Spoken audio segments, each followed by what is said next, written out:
የተቀማ ህይወት ህይወት ለሰው ልጅ ተስፋ ፍቅርና መጠጊያ መሆን ይገባታል።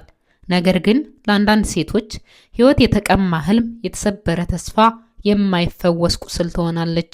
እንደዚህ ያለች ሴት በልጅነት ጊዜዋ መጠበቅና መወደድ ሲገባት ትበደላለች። በቤተሰቧ ውስጥ ፍቅርና ደስታን አታገኝም። ቤተሰብ የልጆች የመጀመሪያ ዓለም ነው። የፍቅር ትምህርት ቤት የሚጀምርበት ቦታ ነው።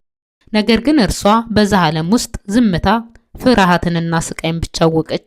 ይህ ቁስል ከልጅነቷ አብሯት አደገ፣ ልቧንም አጠቃ። ከዚህ በኋላ ትዳርን እንደ መዳኛ ቦታ ትመለከታለች። ፍቅርን በሌላ ቤት ልታገኝ ተስፋ ታደርጋለች።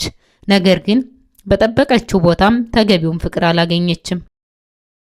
ባሏም ልቧን አልተረዳላትም፣ ስቃይዋንም አላየም። በቤት ውስጥ ብቻዋን ትሆናለች። በሰዎች መካከል ሆና ብቸኛ ሆነች። እንዲህ ያለች ሴት ህይወቷን ከእጇ እንደተነጠቀች ትሆናለች። ህልሞቿም ዝም ብለው ይጠፋሉ። ነገር ግን የተቀማ ህይወት ቢኖርም ተስፋ ሙሉ ለሙሉ አይሞትምና ይቺ ሴት ድጋፍ፣ መረዳትና ፍቅር ብታገኝ እንደገና ልትነሳ ትችላለች። ስለዚህ ማህበረሰቡ እንዲህ ያሉ ሰዎችን ሊያይ፣ ሊሰማና ሊያግዝ ይገባል። ፍቅር በልጅነት ቢጀምር በትዳርም ቢቀጥል ብዙ የተቀማ ህይወት ሊድኑ ይችላሉ። እናም ዘመዶቼ ልጆችን ስታሳድጉም ሆነ ትዳራችሁ ላይ ተጠንቀቁ። አንዱ ለአንዱ ውድቀትም ጥንካሬም ነውና። አመሰግናለሁ።